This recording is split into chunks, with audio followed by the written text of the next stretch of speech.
This is a true story.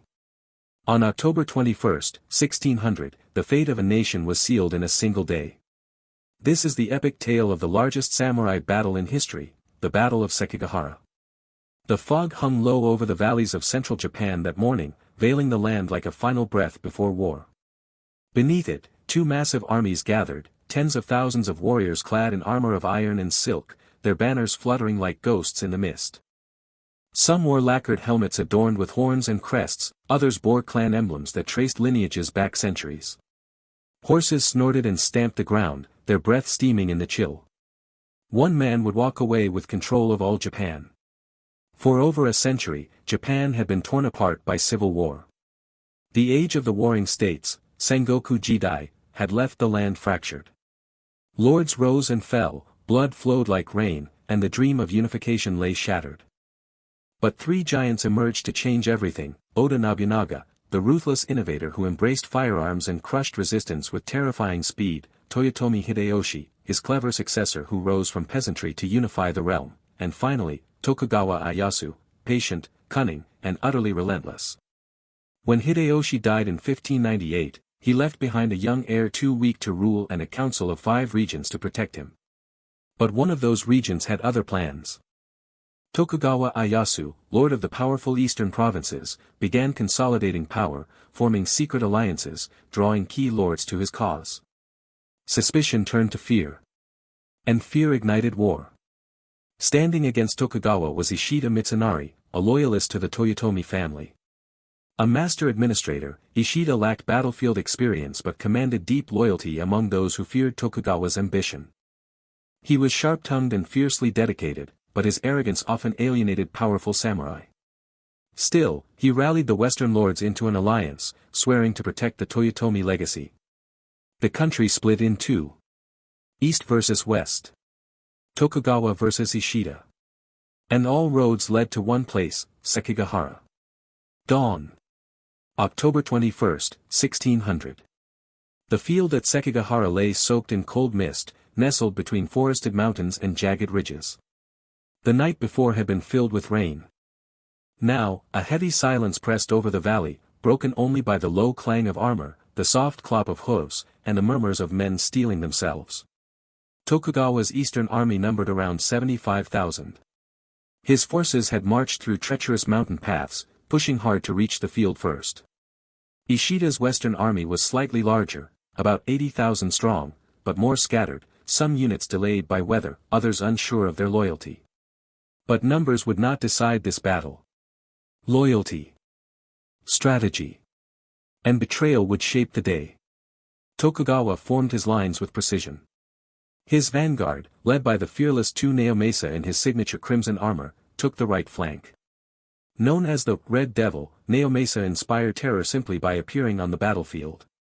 The center was commanded by Tokugawa himself, mounted on a black steed, flanked by standard-bearers holding aloft the golden hollyhock crest. Reserve units under Hidetada, Tokugawa's son, were supposed to arrive that morning, but they were delayed, lost in skirmishes en route. Across the field, Ishida positioned his forces on the ridges. His own command took the central hill, flanked by wooden palisades. On his left stood Otani Yoshitsugu, a brilliant general despite his debilitating illness. Confined to a palanquin due to leprosy, Otani still commanded fierce respect. On Ishida's right sat Kobayakuwa Hideaki with 15,000 men, young, uncertain, and crucial. The tension was unbearable. The silence before the storm. The battle began with thunder. Naomasa led a fierce charge up the slopes, crimson banners rising like fire against the mist. His troops crashed into the Western Army's front lines with overwhelming force. Arrows flew. Spears shattered. The cries of war echoed through the valley. Otani's men responded with discipline, holding their ground despite the pressure. From his palanquin, Otani called out orders, his voice calm and clear. Cannon fire thundered from the rear lines. The air filled with smoke and the scent of mud, sweat, and gunpowder. By mid-morning, the battlefield was chaos. Control slipped through both commanders' hands. Tokugawa sat upon his horse on a ridge, silent and watching. His aides came and went, relaying reports, but he waited. For one thing. Kobayakawa Hideaki. Kobayakawa had once been favored by Hideyoshi but had fallen from grace, mocked for his indecision and cowardice. Tokugawa had written him letters in secret, promising riches and pardon. Now, with the battle raging, Kobayakawa's men sat idle, unmoving. Ieyasu could wait no longer. He ordered his cannons to fire, not at Ishida, but at Kobayakawa's position. It was a message, choose now. Smoke rose from the hillside. Kobayakawa moved. But not against Tokugawa. He turned on his own allies. His troops charged down the ridge, smashing into Otani Yashitsugu's exposed flank. Otani, realizing the betrayal, cried out. His retainers tried desperately to hold the line, but panic spread. So, the fox has shown his fangs, Otani whispered. Otani, unwilling to be captured, ordered his men to withdraw. As the hill crumbled, he took his own life in silence, choosing death over dishonor. More betrayals followed. Lords like Wakasaka Yasuharu and Akaza Ieyasu, seeing the tide turn, switched sides mid-battle. Ishida's carefully built alliance shattered before his eyes. Tokugawa seized the moment. He raised his fan and gave the signal. A full advance. From every corner, his troops surged forward. Honda Tadakatsu, the legendary warrior known as the samurai without equal, led the charge. His antlered helmet cut through the fog as he galloped into enemy lines. Samurai clashed in brutal duels. Spears locked. Arrows fell like rain. Across the valley, the Western army collapsed.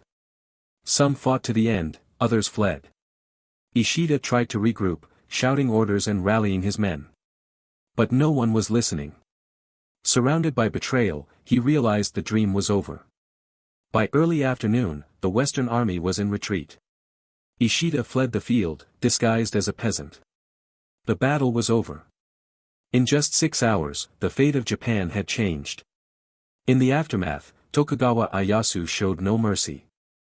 Ishida Mitsunari was captured weeks later, betrayed by villagers. He was brought before Ieyasu, offered no forgiveness, and executed in Kyoto. Heads of other commanders were displayed as warnings. Allies who had switched sides were rewarded with new domains. Enemies were stripped of their lands. Tokugawa redrew the map of Japan. 3 years later, in 1603, Tokugawa was named shogun by the emperor. The Tokugawa shogunate would rule Japan for over 250 years.